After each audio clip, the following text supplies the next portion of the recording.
Okay, so what we're gonna do is we are going to first sketch a hot air balloon. So anytime you do things that you're going to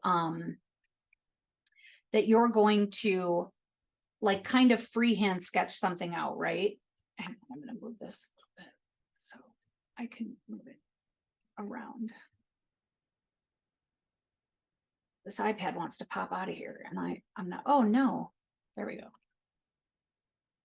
I want it to come forward just a little more, but you know how it just doesn't want to do that one little thing you want it to do.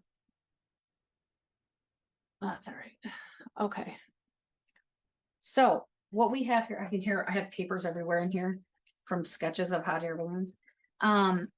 So at first, what you're going to want to do is I like to take the paper this way, just because to me, hot air balloons are long. So I tend to want to do that. But what I really like about the bottom is I kind of just rough sketch a box, right? A square.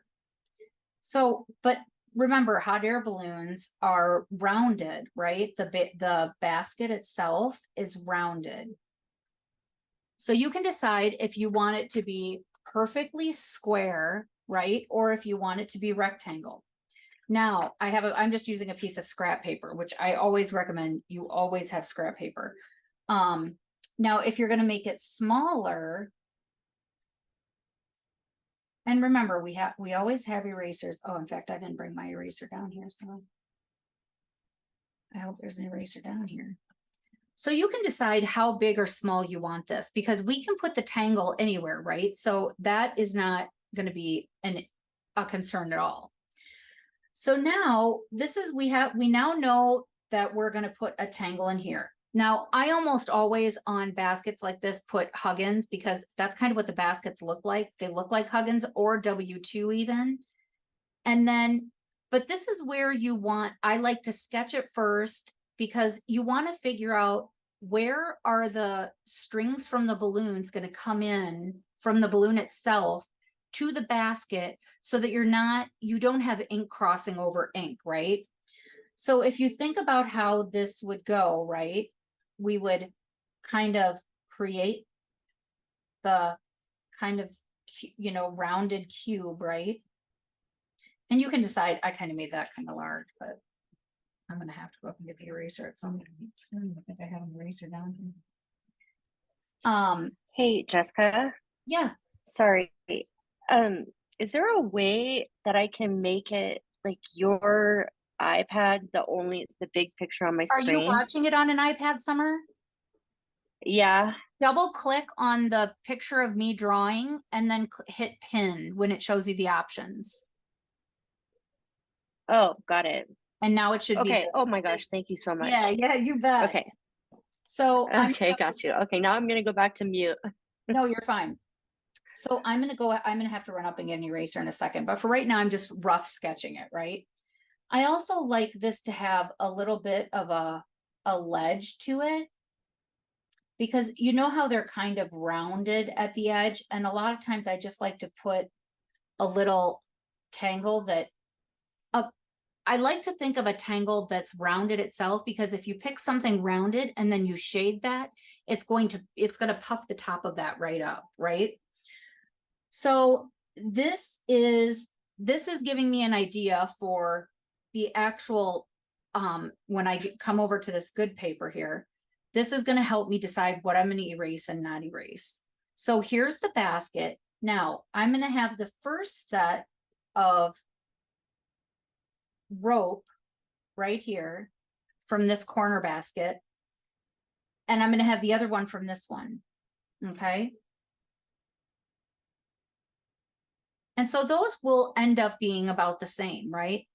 Now the back ones, instead of having them come at the corner, you can, if you want to do, kind of a different cool look, there's a helicopter flying really low over our house and it's shaking my whole house.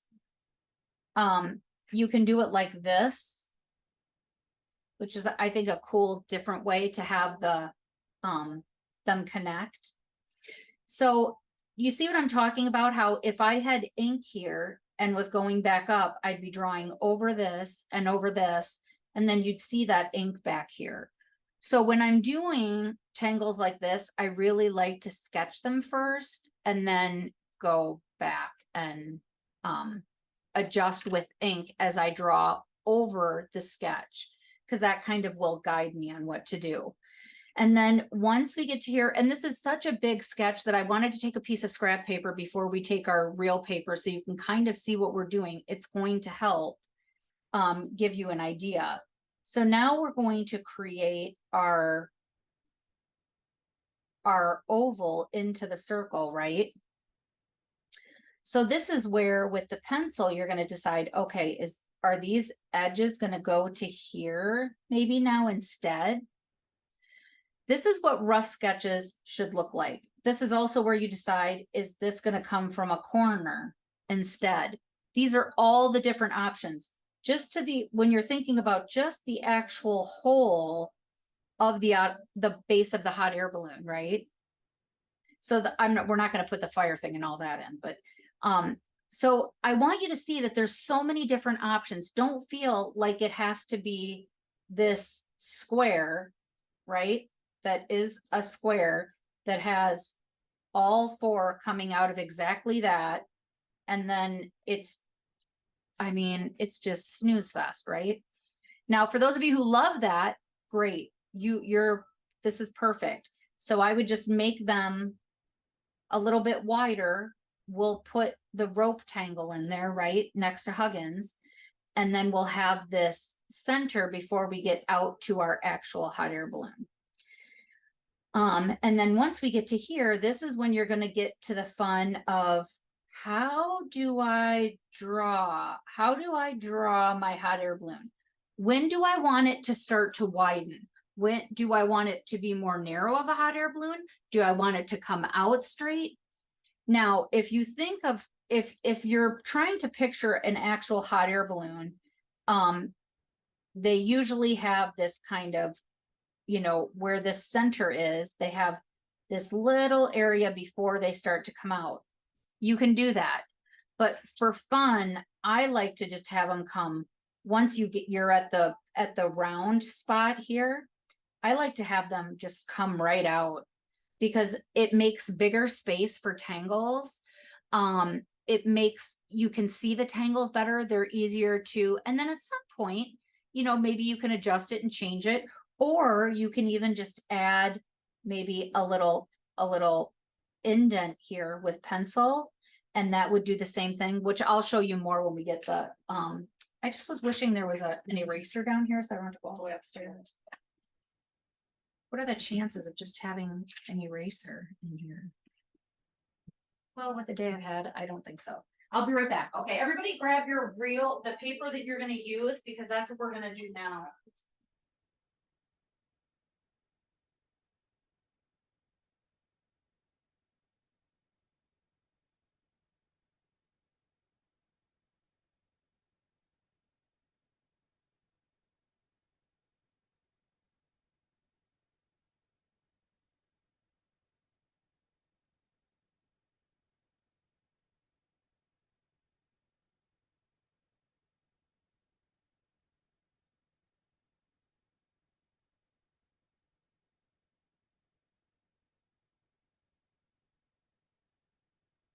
All right. Can you even hear the music? I think this microphone like drowns it out. Okay. Nope. I didn't think so. Darn it. Well, okay. Yeah, I can't hear it either. Yeah, I think this microphone, like Zoom does something so you can't hear music playing. Okay, so I'm gonna catch my breath. And I'm gonna turn this, and this is the paper I'm actually gonna do it on. So I'm gonna kind of take, and actually, I recommend you do this too. So figure out kind of where you want the top of your balloon to be and draw a little, I just put a little pencil mark. And then it's also a good idea when you're sketching something this large to kind of go, okay, I want the widest part of the hot air balloon to be here and here. So it's about even. It's going to help you when you go roughly sketch it, right? It's going to help you go, oh, okay, this is where this should go. And then if you're going to have it just come in, just bring two across from each other. Do you see how I'm kind of just putting those little dashes? And it's almost like we're going to be able to connect the dash, right? Instead of connect the dots, we're going to connect the dash. And it just helps give you an idea for something this large where it would be. Now the basket itself, I'm going to put pretty close to the ground because it's a great way to add floral tangles, right? So I'm just going to kind of look at it and go, okay, this is this kind of the center of the paper. Don't really, that's not our focus, right? And this is going to kind of be a square. So let's kind of rough a square. Okay. And I'm going to focus on this part for a second. And then I really don't want this. I want to make sure that the basket isn't going up. We want it to go back. We don't want to take it. We don't want it to take up room for the balloon. We want the basket to just go back. So just make sure that's going to all be based on this line that you send towards the back. So for example, if I decided I wanted this to be a little even more narrow, I would just bring this down even more. Do you see what I mean? And if you bring the angle down even more, you're going to see more of the side and less of it going up. But I want it to go somewhat so that we can see a little bit of the inside of it. So I'm just going to go like this. I'm not going to make the back of it very big for our purposes. But I am going to round the corners, and I'm going to do that now so that when I go through with a pen, I round them. Because if you think about those baskets, they're rounded. Has anybody been on a hot air balloon? I have not. I have. Did you like it? I loved it. Did you? It was so fun, but it was really scary to land because you kind of hit the ground and you have to like jump out of the basket. Okay, no, I'm not gonna But do it's that. really, if you get a chance to do it and you're not afraid of heights, I highly recommend. Oh my gosh, no, I'm not gonna do. Yeah, no, I don't think so. I don't think I'll be doing that. I think I'm good. So looking at this, I'm like, I can think, okay, well, this is a little bit. I want this to come up a little bit higher. You can kind of look at it, and if there's things you want to adjust, you can adjust it. But like here, I'm going to go ahead with my pen and draw just these little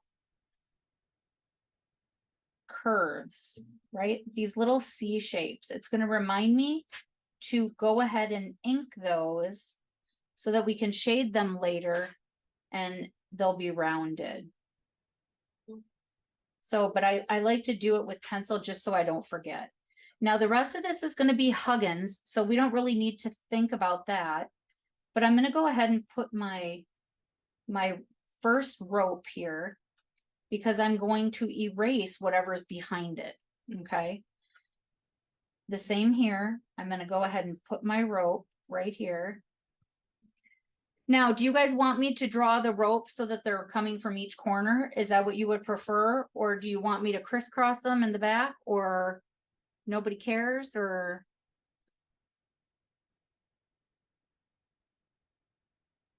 I don't care. okay.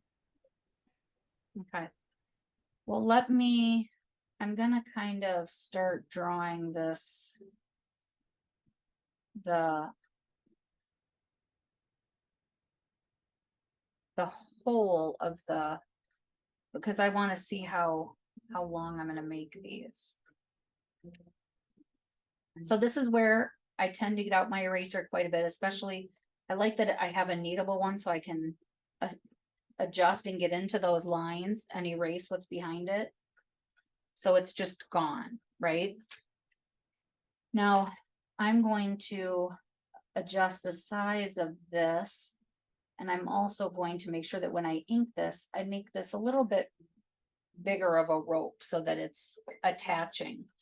I also actually am going to make this smaller, sorry. I do want this to attach to the end.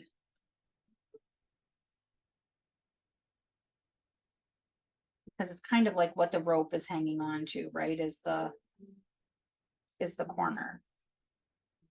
So if our hot air balloon goes up a little bit, right? If we decide we want to do that, and then it goes out, or if it just goes directly out, either way, these back here, even if they're like this, if you don't want to get into messing with drawing them from behind, or you can still put it back here if you want to. Now this one, you're going to have to bend it, because how we have this drawn is so that you can see a bunch of the basket, which is one of the reasons why you see a lot of them drawn. They'll have this crisscross in the back. I like the crisscross just because I want to be able to see the tangle. Because it's the rope tangle and I love that tangle. So I'm gonna keep them crisscross, but I gotta get rid of some of this garbage here.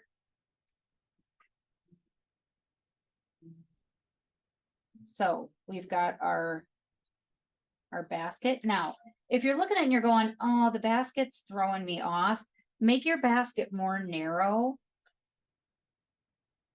and then have it come down and curve. Because I've done that quite a few times where I'm like, oh gosh, I don't want the basket out farther than the actual rope is, you know, but it's tangling, right? It's all about fun. It's not about, this is how a hot air balloon looks. It's let's have fun and tangle. So I'm going to just go ahead. So is everybody with me so far? Yes. We're gonna tangle this in a second, but let's go ahead and draw our balloon. So our choice for the balloon is to make it like a light bulb kind of shape, or to just have it go out. So if we have it go out, it's just going to connect to all of these dashes that we already drew, and then it's going to come up.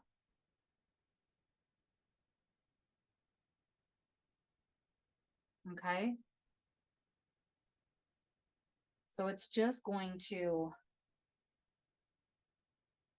connect into this space. Now I'm going to show you some other things at the end, how you can alter these or reshape them. And this isn't necessarily how the top's going to look. I just want to get this outside shape so that it's as close to even as we can, right? But again, that's not the goal. And once the tangles go on it and we add shading, they're going to look rounded anyway. So once we round them, it's going to have so much illusion to it that it really isn't going to make a difference. Okay. So this is what we have so far. So what I'm going to do with this center section is this is where I'm going to divide them how the hot air balloons look. So usually it's the middle section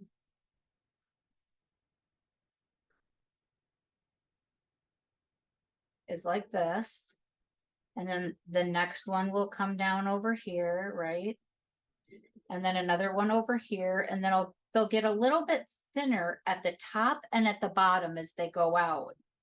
But what I'm going to show you I like to do with the top, instead of leaving it flat,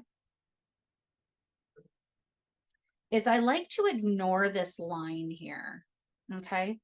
This is why I love starting with pencil, because now what I can do is give this a little bit of roundedness to it.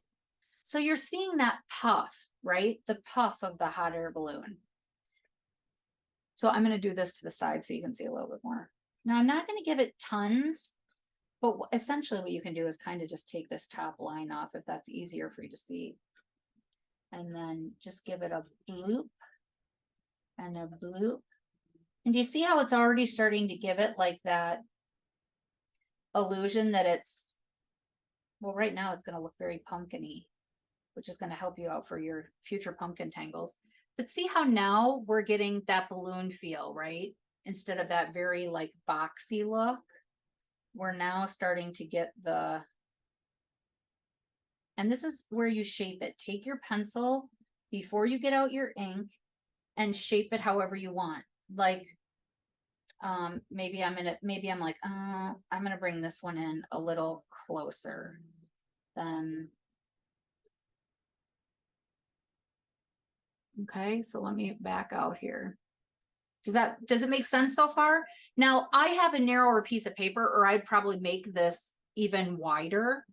The other thing too, is you can have these come in more angled at the bottom if you want. If you wanted to have more of that illusion, then you're just going to really angle the whole balloon, right? But if you think about how hot air balloons blow up, right? They do have like a pudge to them. Like that's the word I'm thinking of, is like they're pudgy because they're full of air, right? So I actually like, especially for tangles, you know, if I was just drawing a hot air balloon, I might draw it differently, but for tangle purposes, I like it to be, I like it to have as much room for tangles inside of it as I can. So I'm gonna have this come back out to here. Is everybody like okay with how they sketch theirs if we start inking it? Because I really want to focus on how you're gonna ink this basket too. Yes, you can go ahead on my end. I'm still sketching, but it's okay. No, that's okay. Me too. I'm actually going to take this back corner and have the corner rope come behind and still be at an angle, but still come from behind, so that it's like each corner has something. Because now we're gonna add a whole bunch of Huggins to this, and I want to try to add some floral to this too, if we have time. So I'm gonna take, if this 3 works, I'm gonna use the 3 to outline it. So I'm happy with my basket. So this is where you want to watch and make sure that anywhere ink would be on top, that you've got that erased, so that you know for yourself where the ink's going to go. So I know for sure that this front part of the basket is going to be inked. So I know that this right here is not going to change. And I know it's going to be rounded, and I know it's going to come down to here, and it's going to be rounded and come down to here. And I'm just going to round it. And I'm not going for a perfect, because most likely I will take a thicker pen around this at the end. So, and then the same thing here, I'm going to see how I'm rounding this up away from here. And then I'm going to round it down, so that all of the corners are rounded. And then I'm weighting this back corner a little bit, just so it's got like a little heaviness to it. Now I'm going to go ahead, and I know on the inside where I can trace the inside of the basket, which is just this rounded line until I get to this rope. And then I'm just going to go ahead and draw the 2 lines for the rope to this corner. And remember, they don't have to be, this is our creation. So if we want them to be like a little wider at the top and then maybe wider at the bottom, they can be, right? There's no right or wrong. And then I'm going to go ahead and draw this curved outside of the rope. And I'm going to have these connect to the outside of that. Again, they don't have to be perfect shapes or lines, just whatever, like you're like, oh, this looks cool. What about this? What? Oh, and then the next time you do it, you'll be like, oh, I want to add this, this, and this, right? So I'm going to go ahead and ink the inside circle of the balloon. And I'm going to go ahead and draw these just little rounded I'm just gonna make this a rounded edge, just like the hot air balloons are.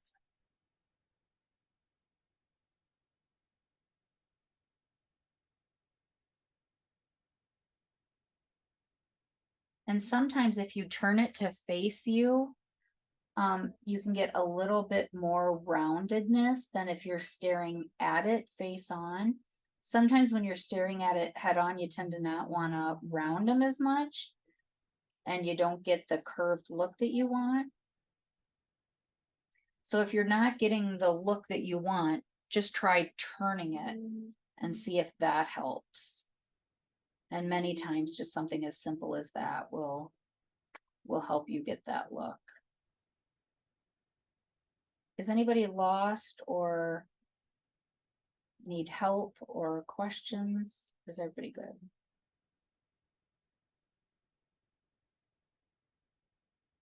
I love when I hear nothing. That means good.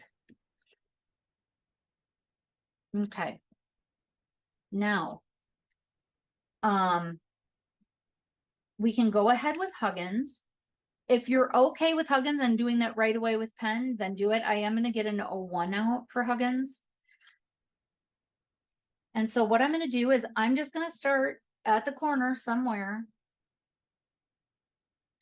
anywhere, and I am going to just put my orb and another orb, and I'm going to have them be pretty uniform, just because that's how I picture what I'm creating is very uniform.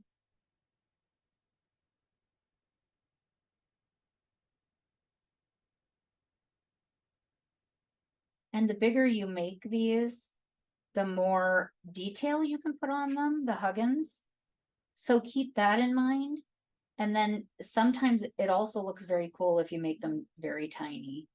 It also gives this very realistic look without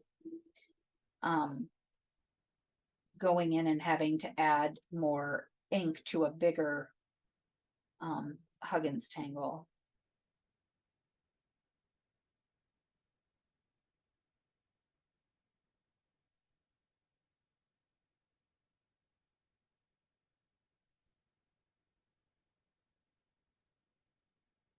So there has to be an even number, right? No, not necessarily. If there's not an even number, we'll just connect it wherever it can connect. Just think of it, Okay. if you want them to look perfectly aligned, then just have them go straight across and up and down and have them kind of match. If you don't care, then Crazy Huggins would look cool on here too. And then when you do these ones, they're gonna go, remember, they'll go backwards. But if you don't have the right number match up, it'll still work. You can still connect them anywhere. There's no rhyme or reason. Just like this back, since the back of this basket goes up back here, I can fit 3 here, but I can only fit 2 the rest. So it'll just be an extra one that I'll add something somewhere, right? Right. Oh. Okay. Thank you. Yeah, no, Summer, no worries. I'm glad you asked that. You asked very good questions. So now we're gonna, the good thing about doing Huggins this way is since we can just go down the line, and the only thing we have to pay attention to is I'll show you. So if I connect these, so I'm going to take off and land on the outside, right? And then take off and land over here. And I'm just going to alternate, right? Take off and land each way, just right down the line. Back and forth. And then at the end, I'm just going to have it go right off the edge. And then at the top, since it's going this way, I'll have it go this way off the top. Now, if you want this to connect over here, then it can just grab onto this orb. And then what will happen is you'll just finish this whole Huggins line off. Okay. We'll do another line of it. Well, we have several lines to do. But this next line, remember, in order for it to match up, we want this to mirror this, okay? So we want both of these, oops. We want both of these to be the muffin top, right? So this is a muffin top, so we want these two to be the muffin top. Now that we've done that, we can actually take another piece of paper or your hand or whatever and cover that up and just do opposites again. So now we're taking off and landing on this side, and then this side, and then this side, and breathe. Light with the pen, light with the pressure, and then this one's going to go off. Now, if I'm going to turn this, okay, and I'm going to connect this, so this one here is on the outside or below, so this one will go above, and this one will go below, and this one will go off the edge. And so it should look like this, just like if you would fold this in half, they're going to land on top of each other. Does that make sense?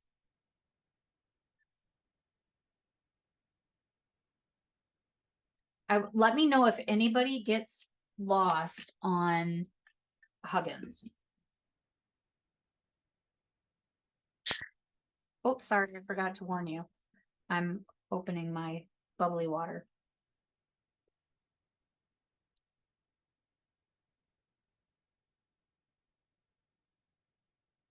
So now we're going to go to the next line. And this one is going to mirror this one. So this one will be a corset. It'll be on the inside because this one's on the inside. So I'm going to take off and land on the inside. And then the outside. Now, since I know it's going to be that all the way down, I can get rid of this confusion and just alternate each side. If they didn't line up, I wouldn't do that. I wouldn't cover it up because each one I'd have to look and see if it mirrors or not. And this is when you see people that have really got Huggins down and kind of go wild with Huggins, they've just really gotten into the pattern of it, right? So this is above, so this will go below and above and off below, okay? So now we're to this one. This one is already lined outside, right? So we want to ignore all this stuff and we want to go ahead and do the same thing. So muffin top the outside and then the inside.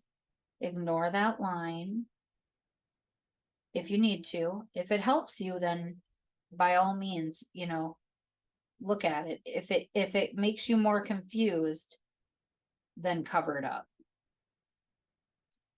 And so this one is down below. So above, below, above. And now this is the bottom line. So this is a corset. So I'm going to mirror the corset. I can't really get to the top of this one, and that's okay. But I'll corset this and muffin top and corset, muffin top and corset. And if you can't get to anything else, then don't worry about it. But this is what it should look like before we connect them up and down. How's everybody doing?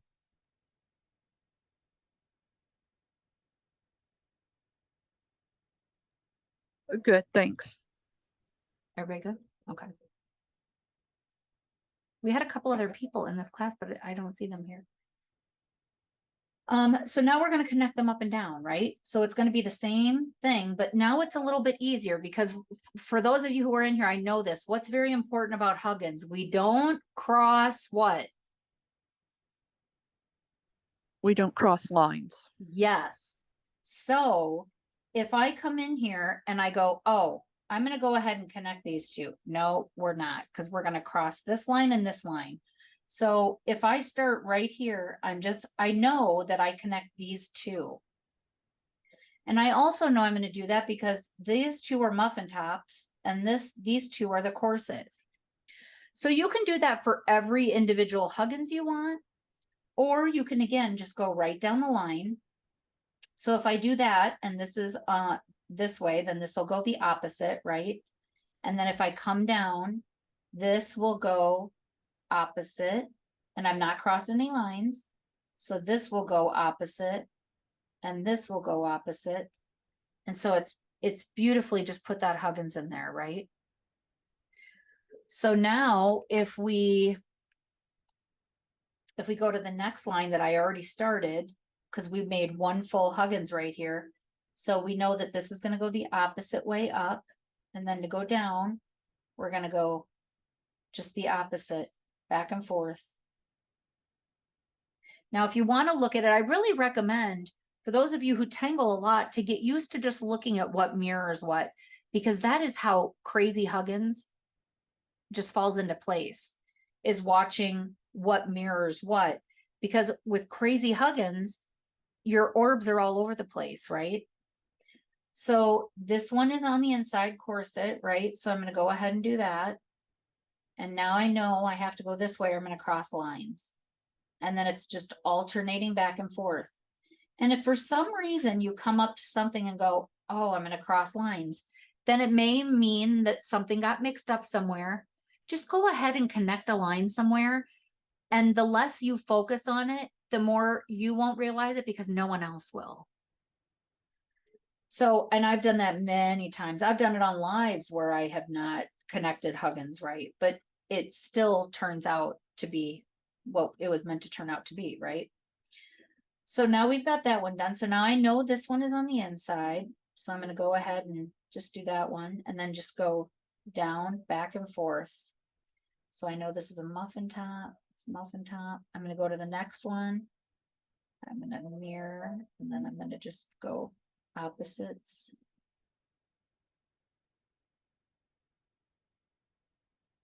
Same here. I'm just going to loop and loop, loop. I like sound effects.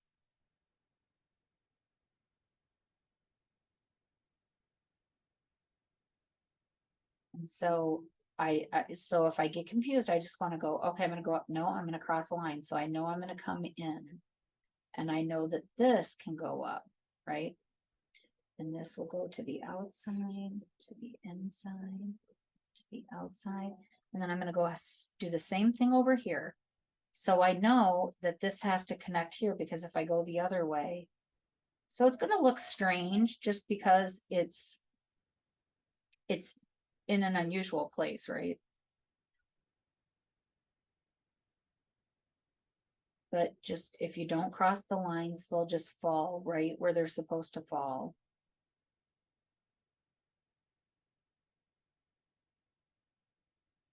Okay.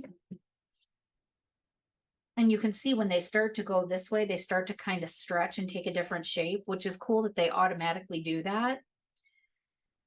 Now, you can also put Huggins on the inside of the basket if you want to, and if we have time at the end, we'll do that. I'm going to erase some of the pencil here, because I want to focus on the rope tangle in here, and then I want to start tangling the big part of the balloon, and then we can look at different fragments. That's one of the big things I want to do, is show you that you can put a bunch of different fragments in these anywhere on this, but especially like down in here and in the basket and the actual Huggins, you can as well.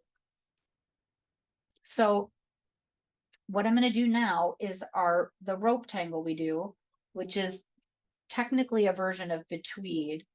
So you can start either way, whatever makes you happy. And remember, you're going to go from one side to another, and then halfway from the other, you're going to bring it out to the edge, halfway and to the edge, halfway and to the edge, halfway to the edge, halfway to the edge.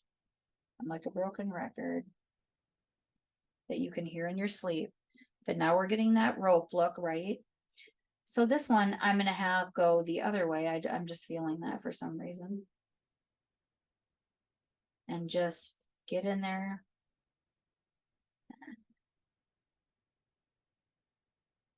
Enjoy it. And then the same thing with these here. So a lot of times I kind of just look at what the angle is and see what would look best where I start. And sometimes I'll start and I'll go, oh, I wish I would have done it this way, but it just always know it's meant to go the way it goes, right? That's probably most important. So I'll draw one from halfway here. And I'm going to go ahead and ink this a little bit darker so I know that this is the front rope. And then we don't really know where this comes out, so it doesn't really matter. And we'll take a darker pen and really make sure that we establish what's what. So now we've got our basket. So I'm going to take a little bit bigger of a pen if I have one. That was out.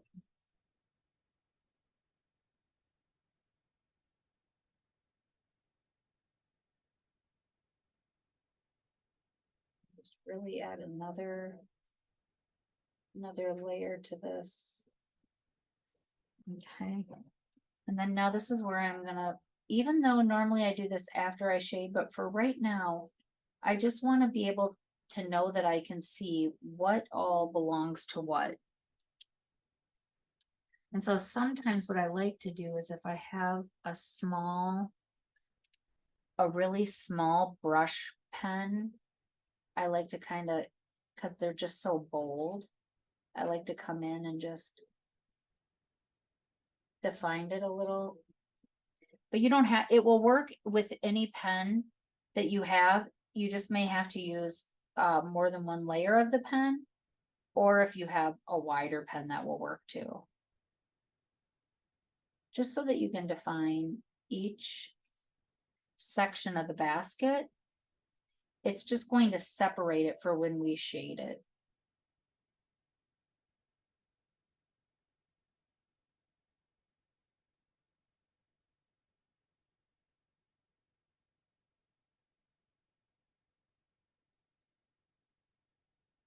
I normally probably would not use this pen. It just happens to be the darkest pen I have right now, because they're all just starting to run out again.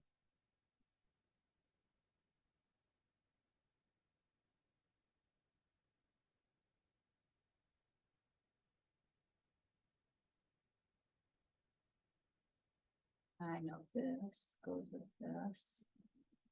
And then this is still the inside of that basket, right?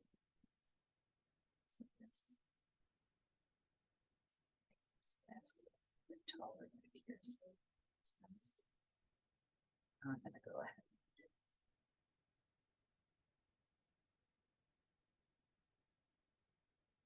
Now, there are some things that I have here that some of you might not have that I'm going to, if you're interested and you can let me know, remind me to show you this, this brush pen, because I'm really starting to like it and I never really used to use it at all.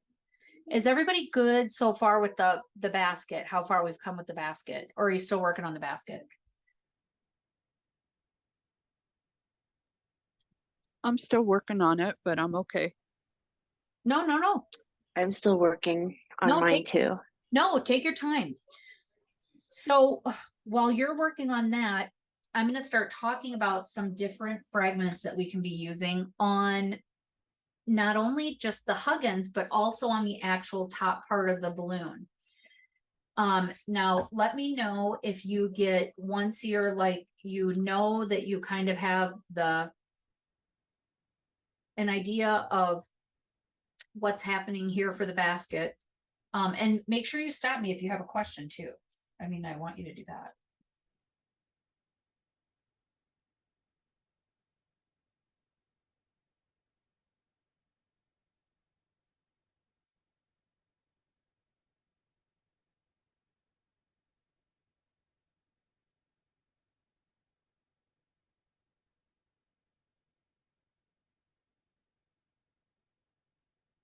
If you guys can't hear my music, that's all I can hear.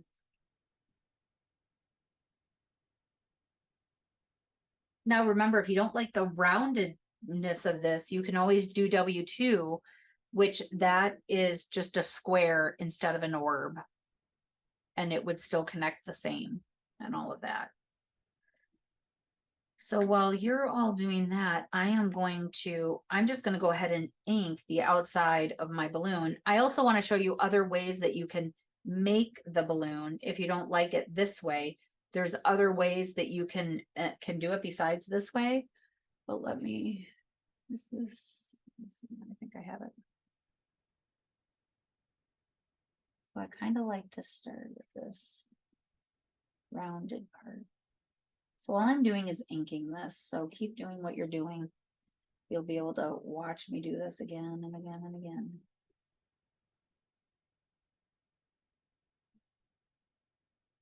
And the main reason I'm using this mark is it's so much easier for you to see. If I was drawing this for myself, I would be using just an 01 or just any pen. I just want it to be a little bolder for everybody.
I'm so sorry. Oh, thank you.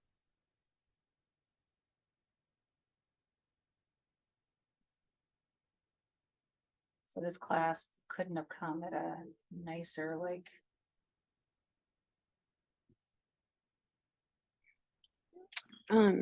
Are you using the brush pen while you do that with your balloon?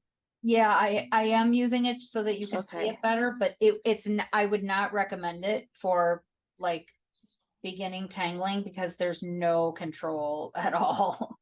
Okay, yeah. I bought one and I actually really liked it, but you're right, I need to like practice on it. Right, yeah, once you actually, I will say, Summer, once you can get control of that pen, see, look at how fluffy this is already looking.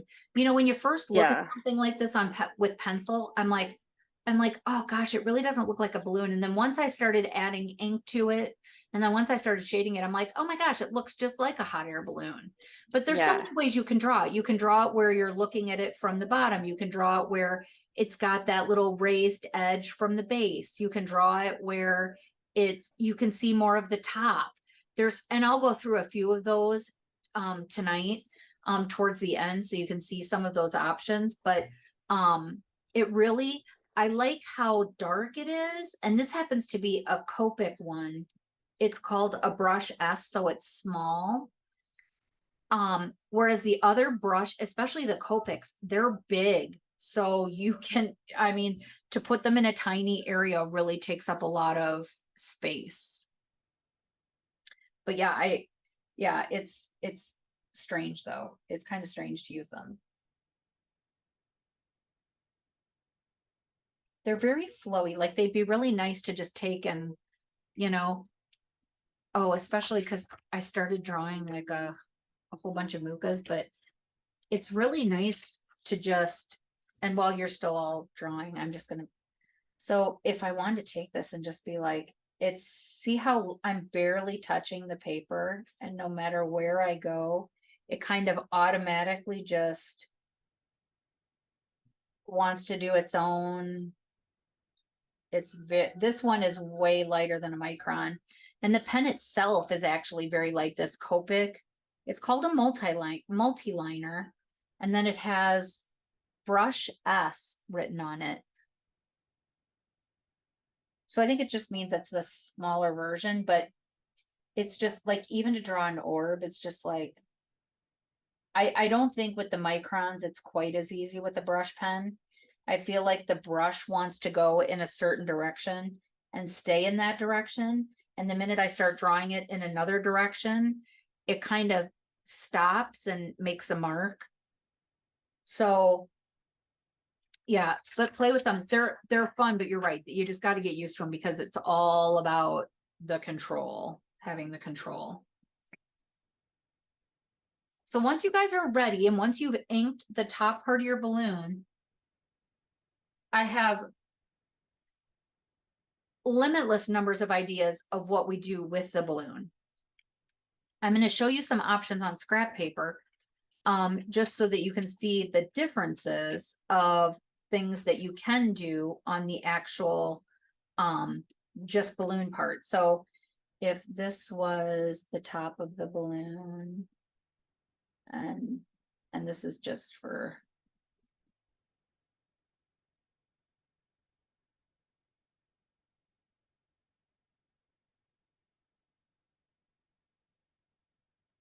Just a quick question, like if you were to use different colored pens, would you do that after, like right at this point now, you could start using different color pens now that you've got your outline? actually different colored pens, I would start at the very beginning. Unless you were trying to have something outlined in black first, like if you wanted it to be solid black first, then yes, I would go pull out colors now. But usually when I start with color, I start at the very beginning, because what I've found is later on, I look at the drawing and go, I wish I didn't have black on the outside of it. Like, I wish that whole section, like if I was going to do each one of these rainbow colors, I'd be like, gosh, I wish that wasn't black. I wish it was red. And I wish this was orange. And I wish that, you know what I mean? So it all depends on what you're drawing and what you feel. There's no right or wrong. Yeah, I would totally get out color now. All right, Now thanks. yeah, so this is our good one, right? But I want to show you a couple examples of some different things that you can do with that they make a big difference which way they go. So there's so even just taking, you can do it this way all the way around, right? So you're just orating this top. Okay. So that's one, right? But you can also go down. Now, the two of them together create, number one, a very cool orb. They also create a little bit difference in dimension, especially when you go to shade, because they'll actually look like a curved orb. And then you can actually just aura that again.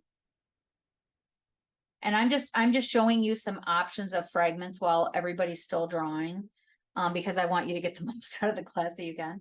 So I want to cram as much in as we can. So, and then just think of all the different things that you can do in the orbs. You can leave them the same. Now, don't be scared to think you can't go like this now, because you can. Some people go, oh, well, I guess I can't turn that around now. Sure you can, why not? Think about hot air balloons. They're not all exact patterns, right? And it doesn't matter, it's our drawing, right? It's ours.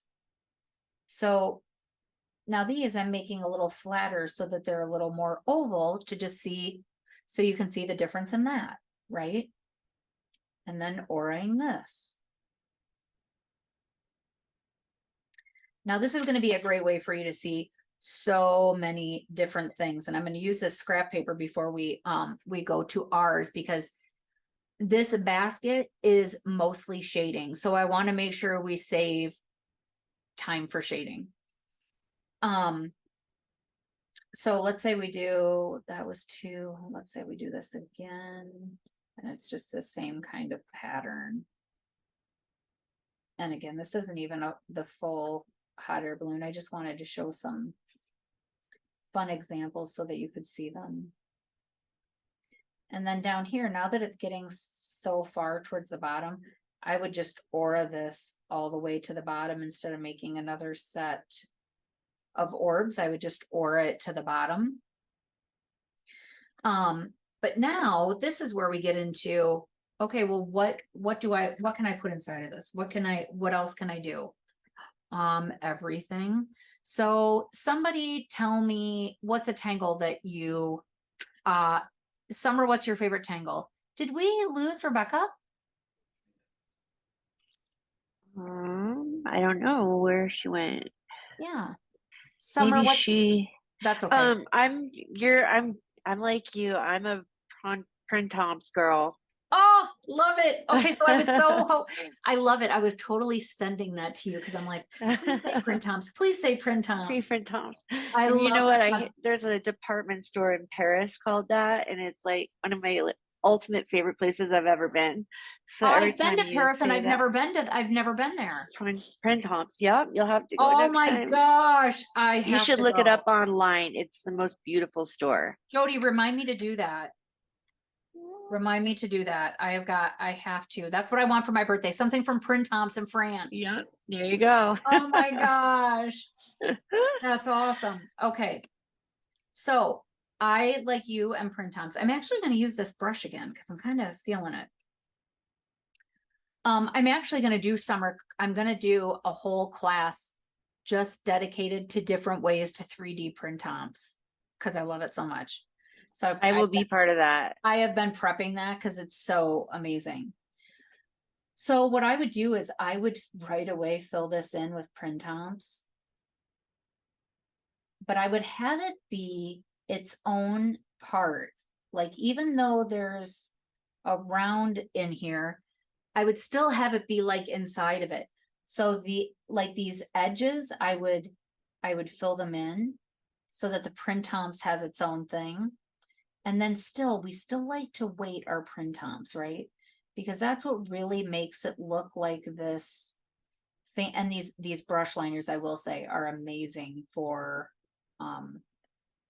weighting Printemps because it's just so easy. Instead of going back and forth with a pen so many times, it just like very easily just flows. So, but what's going to be cool about this, and I'm actually going to sneak this in right now while we're here, is when you go to shade this, you don't always have to shade way down here. You can put some shading up here. So this is computer paper, so it's not going to shade great, but enough that you can see that you can get dimension shading differently than you would normally shade, especially when it comes to Printemps. I've been really playing with it a lot. Oh, here she is. She's back. I've really been playing with it a lot on different ways to shade and still get a cool, shade it differently than I always have. And so here, instead of coming down here to shade, I'm coming up towards what I feel would be the top instead of what's below. And it gives such a cool, totally different look than before, and just makes it really feel like it's like springy, you know what I mean? Like it actually feels like it's like slinky, right? Because that's how I picture Printemps, like either springy or cinnamon rolls all the time. So these will look great. Now, I don't want you to just only think this way of a large Printemps, right? Don't forget, you can also do something like, let's say you decide to stop the Printemps here, okay? And then maybe you decide to Printemps. Now watch, I'm gonna stop. I'm gonna leave a space and start. I'm gonna go behind this other Printemps. I'm gonna stop, leave a little bit bigger of a space, and still go behind this other one. And the same thing. And so now I've just created this like sparkle to it, right? I'm going to bring this one in a little bit. And then I'm gonna do another one that's gonna actually start to come in here, but it's gonna do the same thing. And now this may not look like anything now, but it will when you look at it from afar. Because it's just going to start giving this light. So even if I bring shading in, this is going to be a little shiny spot, right? I'm going to connect that one then. And then let's say there's one here that's just bringing it all together, right? Now, one cool thing about print tomps that I'm going to do in this one specifically is don't get caught up on all of them being round. Okay. And I'm going to do that down here, but actually I'm going to do it down here. So let's say that's all filled in. I just want to get as much in as I can. Now I'm coming down here. Actually, I'm going to go to here. So let's say I want to do a long print tomp. So it's like oval. Fill this with the nice long oval print tomps. And that's going to be a much different look than the other one. Now here we can do this. We can make a square print tomps. And all of these would look fabulous and still flow because they have that repetition of the spiral of the print tomp. So when you look at this very cool print tomp hot air balloon, they all have something different. Now, when you go to weight these, especially like this, the one that's more of a rectangle or a square, I tend to pull these corners out like a square and weight them so they're more pointed. And you can do it on just a couple corners. You can do it on all the corners. You can do it on 2 corners, 0 corners, whatever you like. But it's a really cool way to all of a sudden completely change the shape of something you started with. And a lot of times I'll end up going, if I start doing this, I'll end up going all the way around my my ink again, just to have it come together. But the square ones look very cool, and they look very cool together. Now, one thing that I like to do with ovals that I'm going to share with you is I actually like to shade ovals or weight them on both sides, but just not as much. So I like to weight a little bit here, and then a little bit here, and a little bit here, and a little bit here, and a little bit here. Do you see what I mean? It's just, since it's got a different shape, I want it to have a different shading dynamic, right? So if I brought this in with this pen, it's going to be a little bit easier to see it. So a little bit, a little bit, a little bit, a little bit.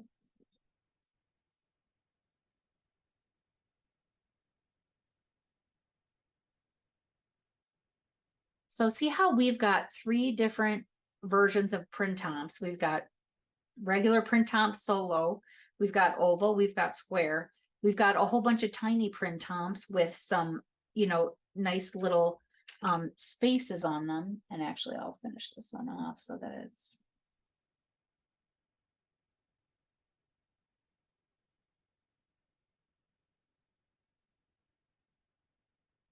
and so when we go in and shade this, and a lot of times on these I like to ink these little indices spaces if there's any spots in between that you can add some weighting, some graphite is fantastic.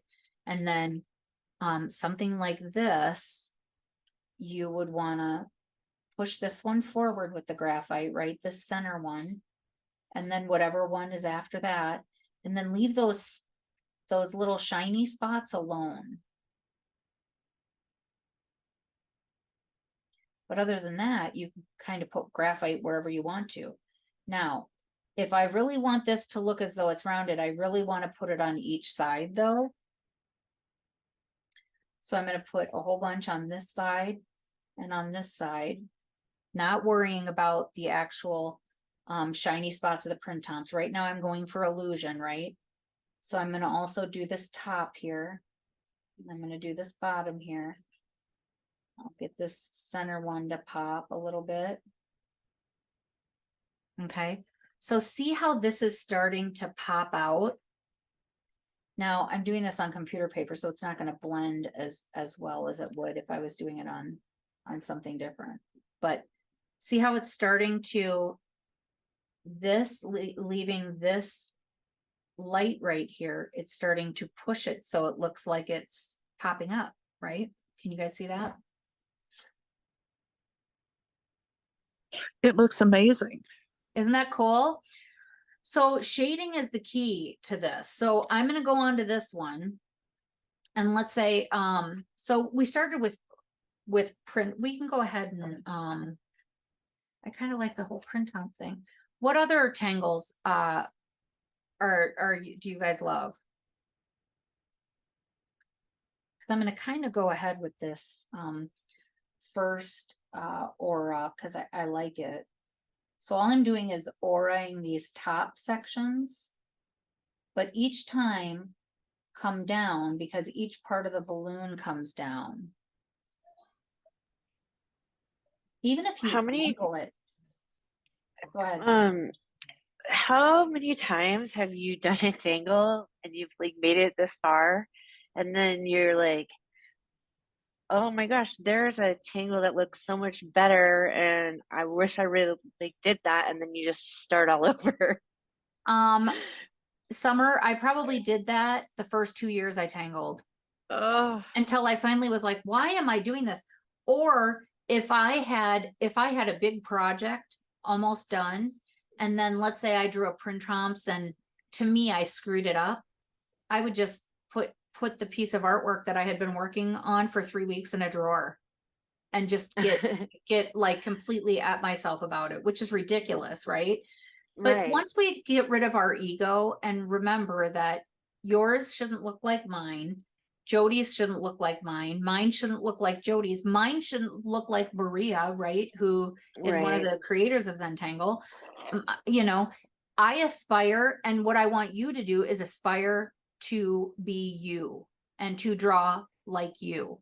And that will Okay. continue to change, Summer, the more you just start letting that control go and feeling Okay. like you're not feel like, oh, I'm not as good as her. I don't know if I should keep doing this. I'm just gonna, it's not as good. I'm gonna start over, don't, Yeah. But that's something that the more you do it, the more you'll kind of start to fall out. Well, at least I fell out of it. Some people don't, but I feel like you will. It is, And it then- is very hard to accept the imperfections. That's Yeah. a good way to put it. Accept your imperfections. I think that should be the back of what I write on my tangle tonight. But that's why I always say we're perfectly imperfect, right?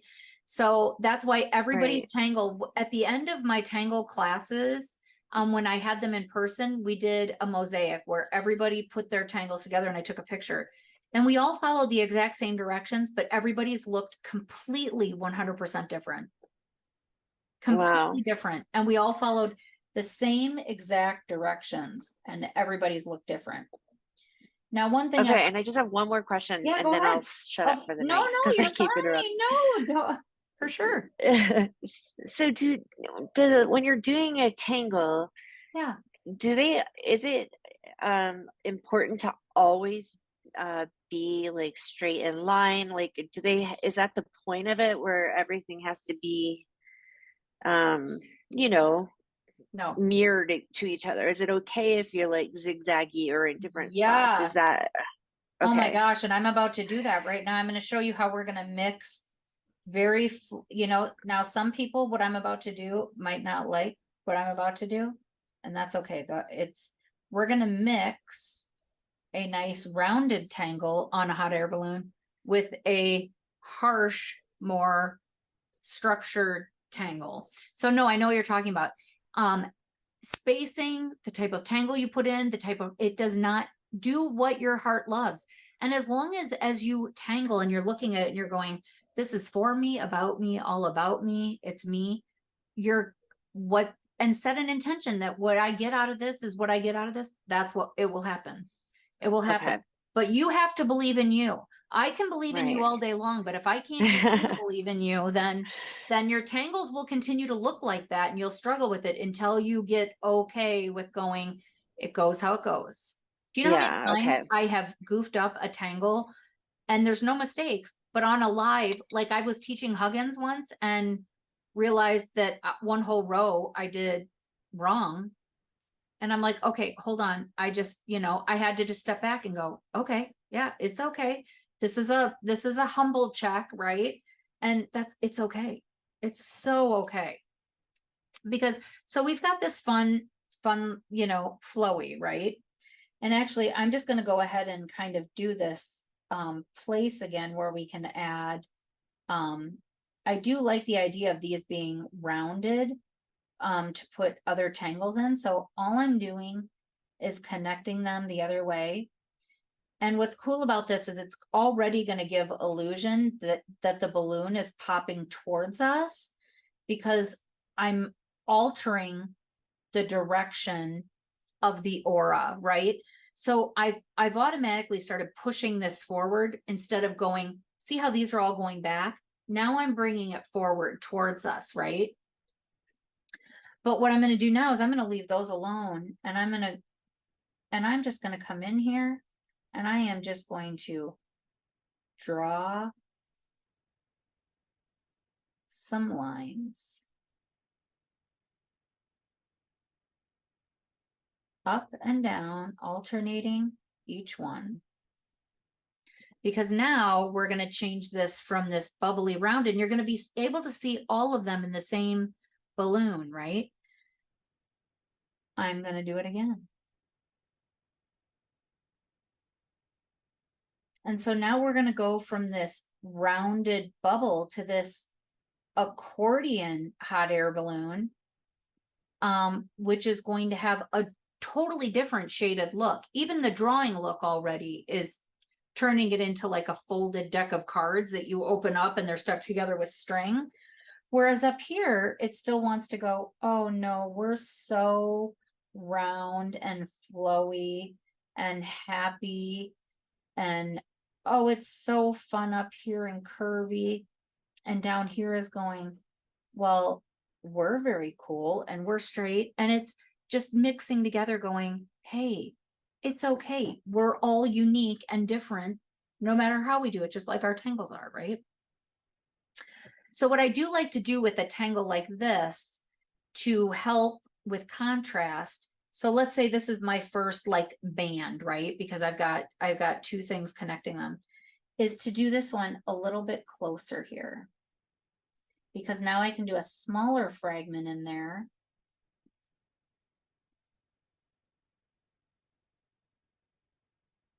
And I can do a larger fragment or leave it the way it is on the bigger section, right?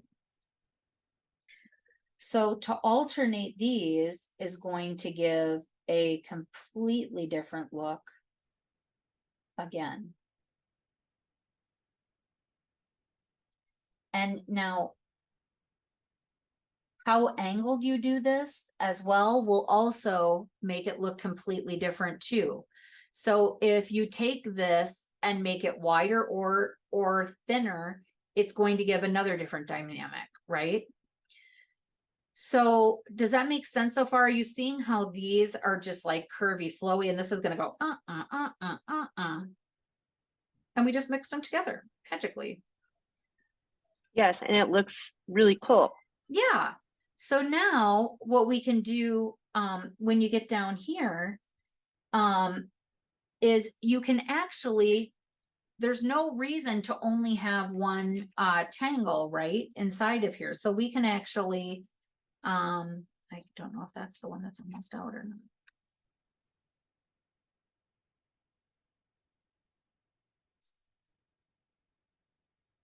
Okay.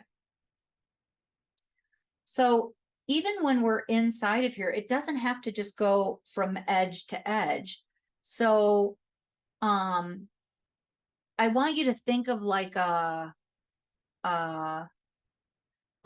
taking a tangle, just a tangle that you love, and turning it into kind of like a, what am I thinking of? Why can't I think of a garland, but alternating the garland. So, somebody else give me a tangle. So we did printomps. Flux. Flux, perfect one. So let's say now we decide that we're going to just put a flux in here. And then it doesn't matter if you have the flux follow or if you have it go, you know, kind of do this accordion thing. But now flux has become a whole part of, but it's really not, it's more about, for me, when I get flux involved, it's more about bringing the organic part to it, because now I would leave this very light like this, and then I would aura it, right? And then you could do something else with this. And, or like even if you think of, here's another one that I was thinking of. If I go in here,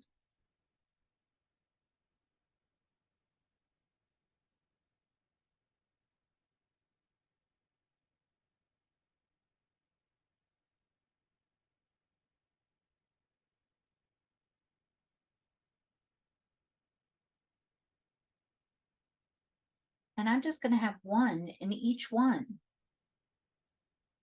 And each time they go, they get bigger to fill the space.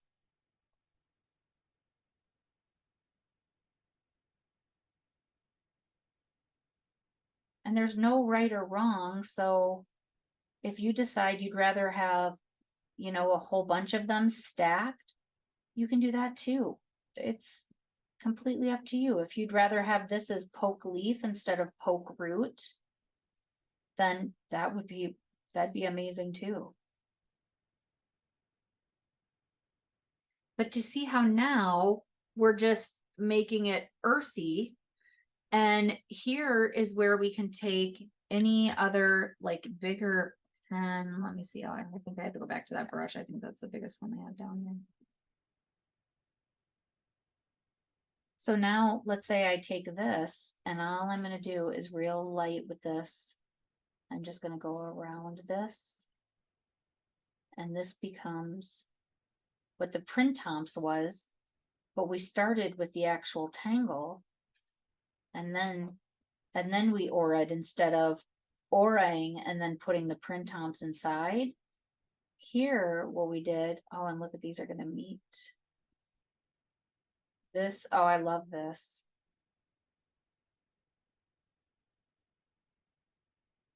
I'd like to see a hot air balloon of this. And then the same thing with the flux. You can just go around it. And you don't even have to if you don't want to.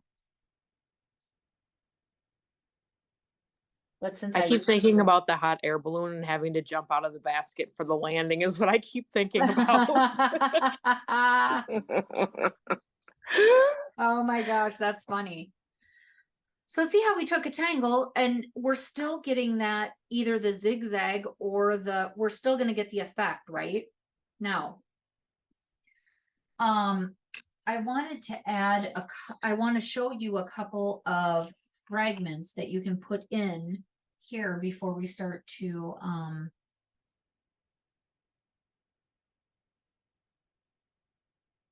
where's the one I wanted?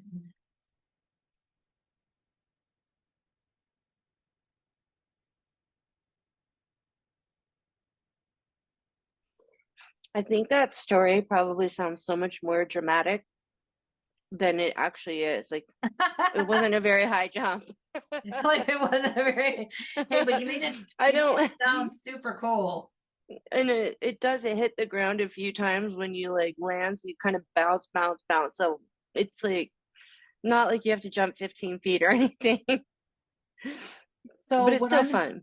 what I'm gonna do with It's this still is very frightening. I'm gonna split these into whatever would be squares. And I'm going to angle them. So I'm making them into triangles, right? So I just did, that's a fragment. Now you could put paradox in the triangles. You could leave it like this, or you can do crazy and Zeppel and not fill them in and just leave them open. And it looks like this cool shaped orb was just smashed in here. And it's one of those things where people would look at it and go, what is that? Is there something in there? And sometimes I like leaving art like that, like where there's a question, because it looks so cool, right? So this is a great fragment where you saw, first we started with lines down, then we cut those lines in half to make triangles, and then we did en Zeppel, right? So that's a cool way to make a fragment, right? So if you think of, so for example, we did the square printomps, right? So let's say I'm going to do this whole row is going to be square printomps. I'm going to really tiny, just start a square printomps. And when it ends, it ends. And then I'm going to go to another square printomps. And where it ends, it ends. And I'm going to go to another square printomps. And where it ends, it ends. And another square printomps. And where it ends, it ends. You know, I'm not going to overthink it. I'm just going to go ahead and put them in there and see what happens. So this is an example of using a tangle as a fragment, right? Now another thing that you could do, that I do love to do sometimes. I'm going to show you on here if this was let's say this was part of our balloon. And we've got the zigzags, right? And I'm going to zoom in so you can see. So let's say I take this and cut it in half, okay? Fragment, right? And now I'm going to put a little poke root right here. And then I'm going to put a poke root right here. And a poke root right here. And a poke root right here. Now we've just made a totally new fragment inside of it with a tangle.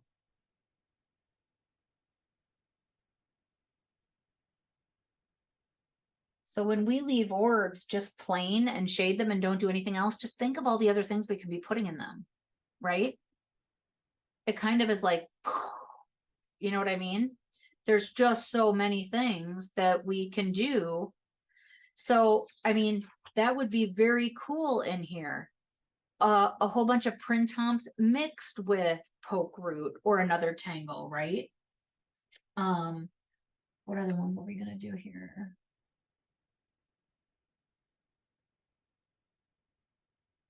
I think the rest are it's gonna be too easy. Okay, we have to shade or we're not gonna get it done. So this is our balloon. So let's zoom into our basket. Here is our lovely basket. Number one, I would take an 01 and I would do something I love to do when I do baskets or something I see as wicker, you know, like this, is I love to draw these little kind of no reason lines. And I just go real fast, real light with the pen. If you're not light with the pen and light with the pressure, you will be when you do this, because it just gives such great, it just gives such a cool look. It makes it come to life like it really is, like wicker or wood or whatever it is, just from putting these. And you can go do, you can have several You can have one, you can have none. You can do it on all sides, you can do it on just one. But I do feel that something like this just changes the whole look of this plain space to something that's like, you know, I mean, just even more organic, right? And right now, I'd be looking at this going, oh my gosh, what are you doing to that?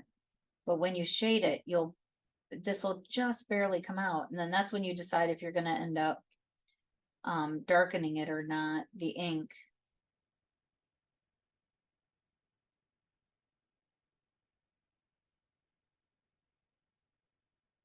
So see how something like that just really it changed how it looks, right? So this is where we want to make sure we have a sharp pencil, and I'm going to go across this line, this first line. So this goes under here. This goes under here. This, and I'm talking about this tangle. These are going under, right? Now the next one is going to be opposite, right? So this is going under here.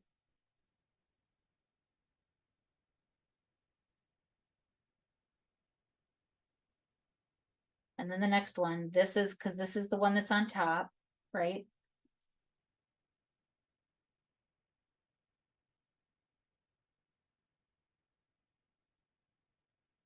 And so again, this is on top.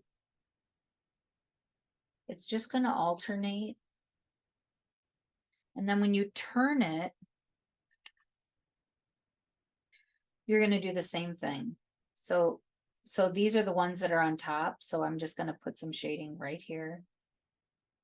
This is the one on top. So I'm going to put some graphite right here.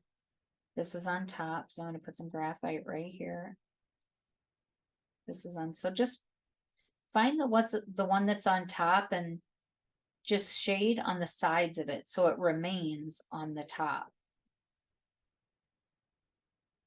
And then now I'm going to go ahead and put a bold shade on the top. I'm going to try to avoid putting it on the ink line if I can. And then I'm going to do it on these edges too, so that when I'm shading, I'm doing it all at one time. Okay. So now I'm going to take my tortillon. I'm going to go ahead and do the outside first. Reason being, why would I want to shade a whole bunch on the inside to know that I'm going to shade on the outside? There's a whole bunch that I probably am wasting time shading that this outside part is going to cover.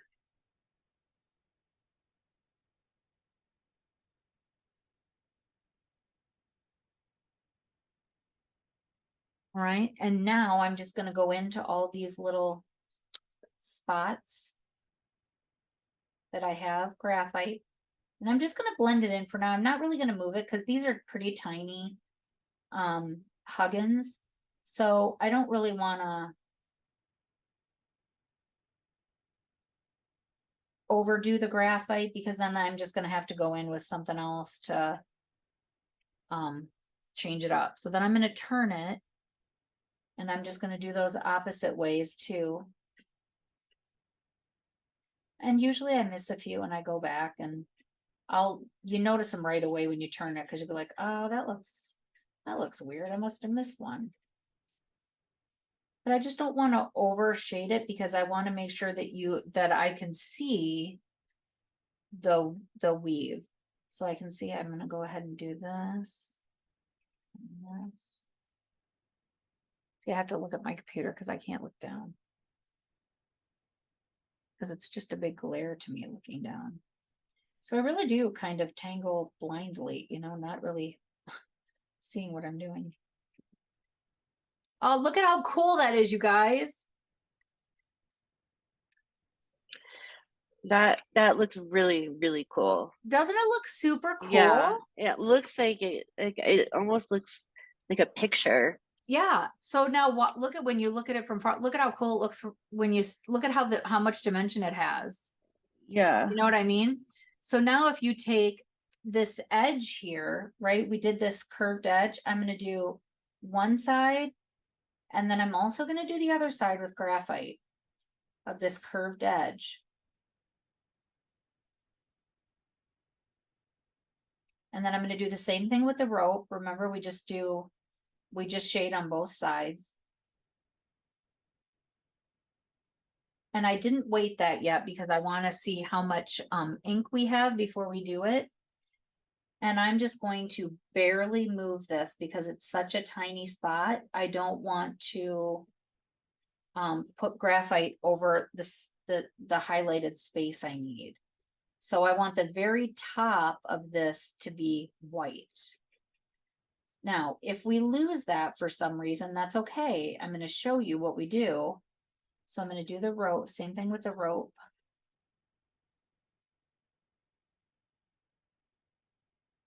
Okay, so right now it just looks very muddy because we have so much. So this is where I love to take my eraser. This is when I love those erasers that go on the back of pencils, you know, those triangle-y ones. And I'm just going to go down the center of this.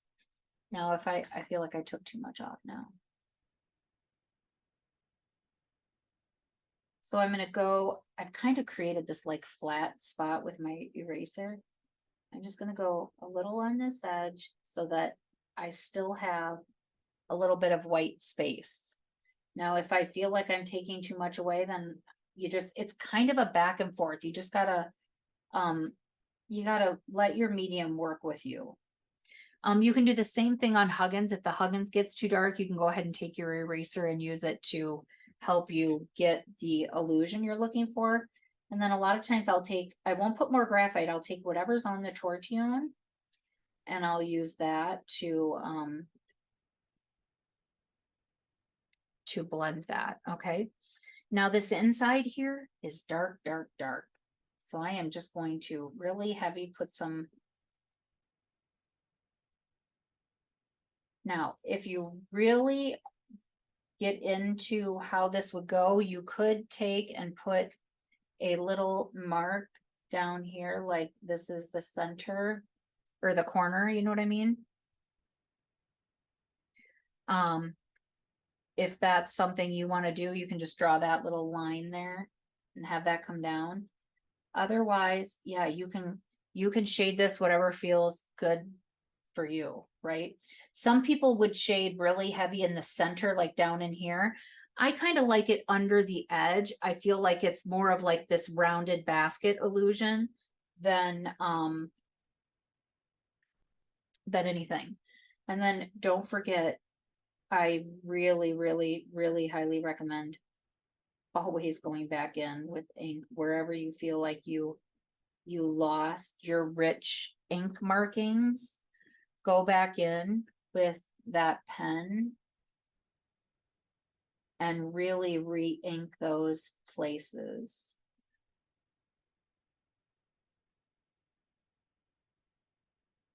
Because that's what's going to wake the whole tangle up again. Now, I probably wouldn't go over all the Huggins again because I want them to kind of just be a part of the blend, right? But the rest of this I can go ahead and re-ink if you want to. But see how we got that cool illusion? Now, the other thing is so we've got this space right here, right? This is where it would be, this is where I want it, for illusion's sake, to be the darkest is up here because we can see the other part, right? So I just want it really dark right here. And actually, I'd rather kind of bring this down with my finger than use my tortillon for the whole thing, maybe to the edges, but the rest of it, I just want to kind of just take my finger and pull it down a little bit so that we just have the illusion that it's open, right? Now, if you feel like you don't like that illusion, then do a little bit heavier graphite on the edges and bring a little along this line as well. And sometimes what that'll do is it'll help just perk the shape so that you're starting to get that. I really recommend if you're not getting the look that you're looking for, just keep going between eraser, tortillon, and graphite. That's the key, is just finding the good medium mix of all, right? This is a great time, just while I'm here, I like to take what's left of my tortillon and give a little.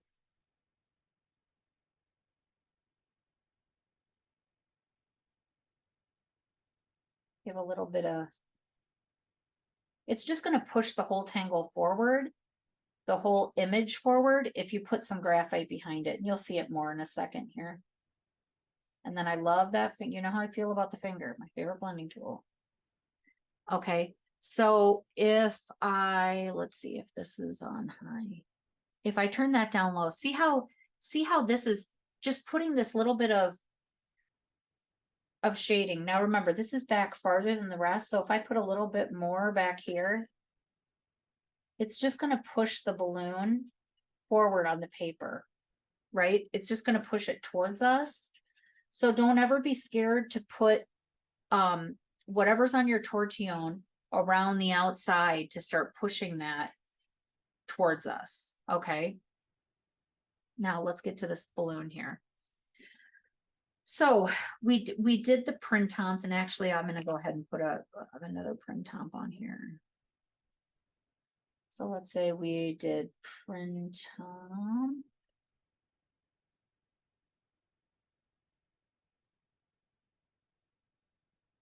And then I'm just going to do one so that we can shade this whole thing in time.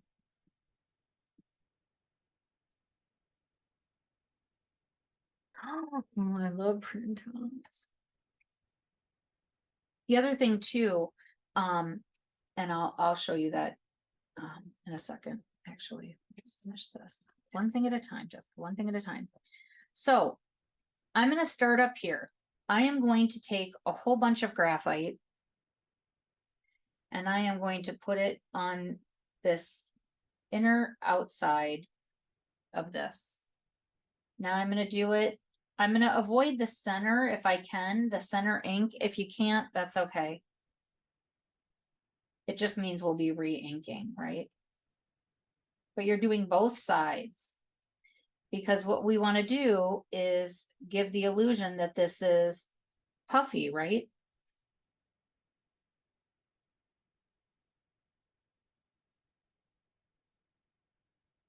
Okay, so now I'm going to go in and I'm going to start with just blending it. I'm not going to move it anywhere. I just want to blend it for now.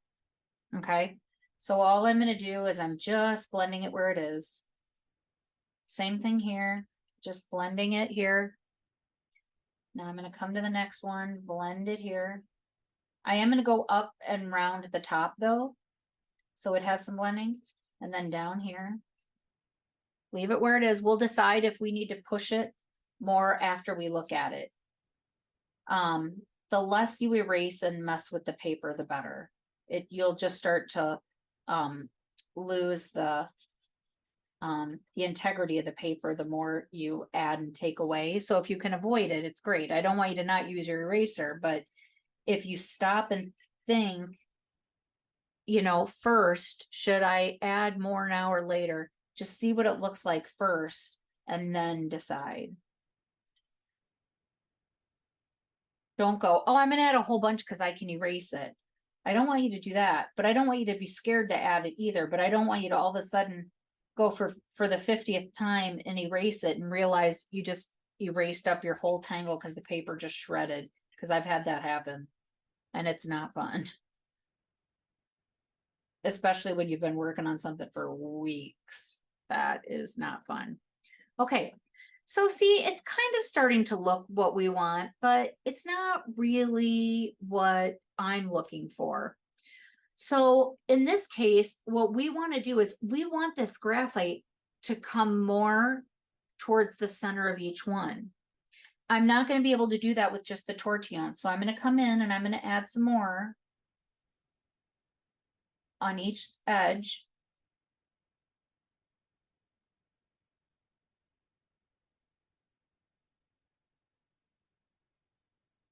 And now I'm going to, as I blend it, I'm going to push it a little towards the center. Not all the way to the center, but towards the center. So now do you see how this one, just with that little bit, do you see how this looks rounded? Just from that one little change we did. So Summer, this is one of those things you were talking about a while back. You said, why is it that you're getting that rounded look? Well, it's because I'm adding and taking away. I'm adding and taking away. I'm not just putting graphite down at once and then going, oh, I didn't get it to look like that.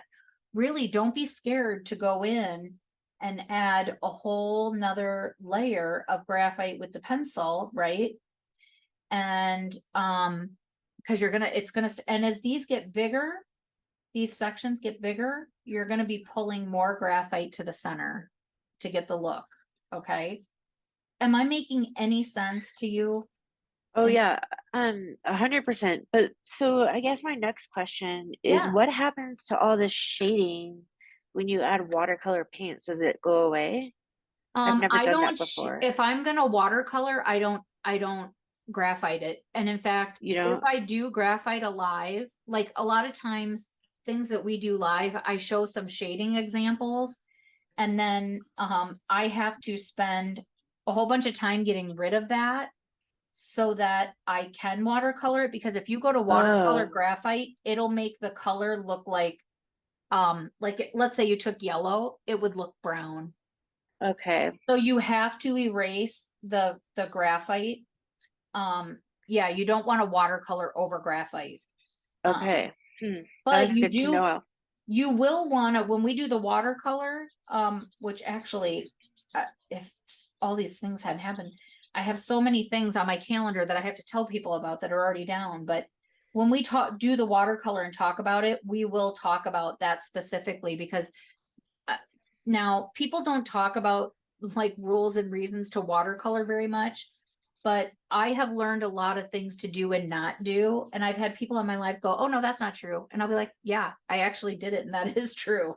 So Yeah. I want to save people from wasting their time, their products, right? Yeah. And these amazing things that you create, wrecking them by adding too much water or it not being something that works with the pen and that kind of stuff. I just want it to be a really cool, like, really that happens, and then I can go, yeah, that really does happen. And if you don't believe me, you can go ahead and do it yourself, but I guarantee nobody's going to want to wreck a tangle like I did that took 3 weeks, just by putting something that wasn't supposed to go on something somewhere, so let me save you the time. Yeah, don't watercolor on graphite. It will just look like every color was just blasted with volcanic ash is what it'll look. Yeah, Okay. you'll wreck Well, it. gosh, I'm glad I asked that because I was about to go watercolor this. Yeah. So especially like this hot air balloon, if you decide you want to watercolor it, all you got to do is erase the graphite as much as you can get off, and you can watercolor it. And I do that all the time. Just try to get as much of it off. If you don't have a kneadable eraser, they do erase the best.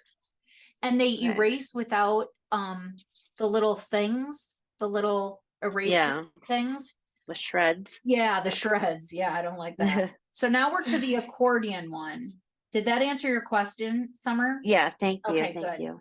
So I'm going to do the same thing, each edge.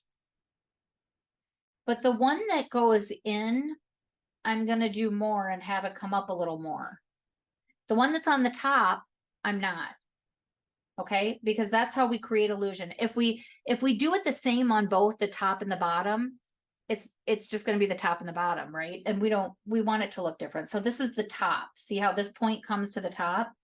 So I'll do a little line on each side, but this bottom, I'm going to go ahead and push it forward a little bit more. And the same thing with this side, push it forward a little bit more. Now I'm at the top, so not much. Now I'm at the bottom, so I'll do a little more. And then this edge, okay? So now this is gonna look really cool. So again, it's gonna share the same edge as this, so I don't really have to do tons with the outside. It's gonna round itself because that's naturally just what it's gonna do. And now here is a top, so I'm not gonna do too much with that. But this where it goes down, I'm gonna really kind of come up maybe halfway. And the more you play with that, you're really going to start to get a really cool look. But you've got it, shading, you've got to be willing to put the time in.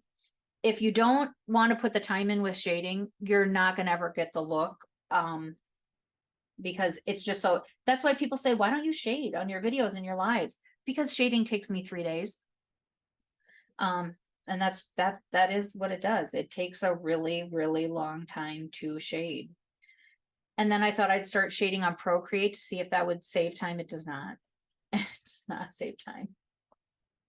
And I like to have my hands on the paper and pen anyway. So, you know, we all just are learning what we like, right? There's no right or wrong, but we're learning. So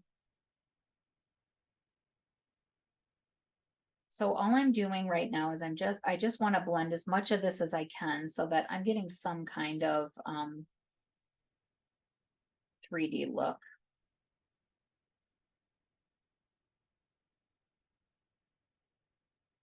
Don't forget to use that finger. It's a great thing to use, especially in the center area where we want to keep it light. Just make sure that you alternate your fingers, because if your finger's dirty, all it's going to do is leave more junk down.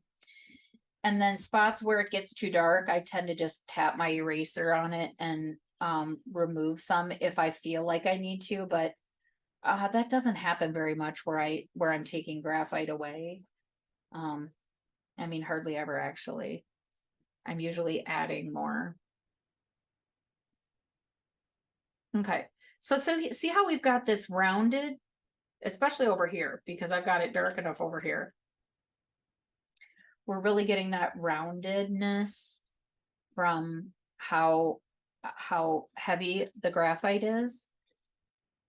And if you don't see it, then just go back and add more, or take away and then see if it starts to come out more.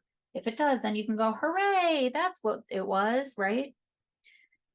And then if some of it just gets too dark, just take your eraser and bring it down the center and it'll lighten that up, and then it'll just start to get that look you're looking for. Just be patient. People don't learn how to do this like overnight, you know, it's a process. It's a trial and error. Okay. So if we take a look at this for now, see, oh, look at it.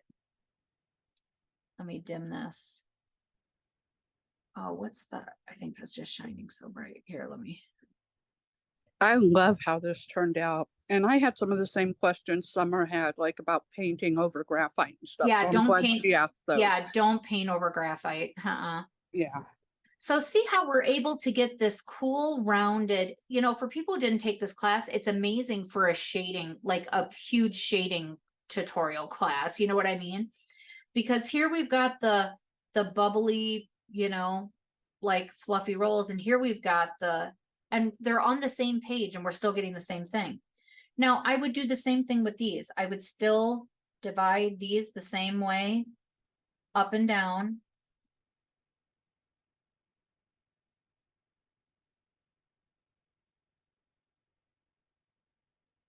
And if you feel like, again, you're not getting the look you're going for, just either add or take away. Try one or the other.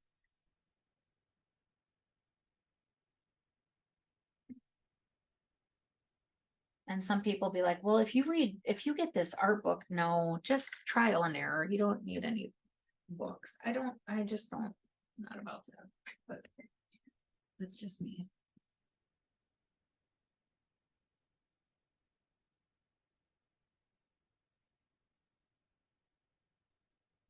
All right.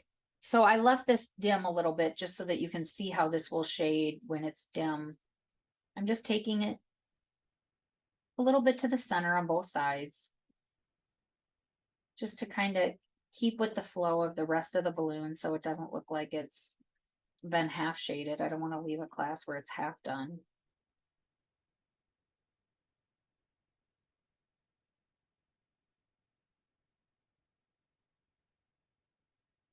And now don't think that there's nothing else that you can do to this. You can still add so many other things to all the different parts of this, right?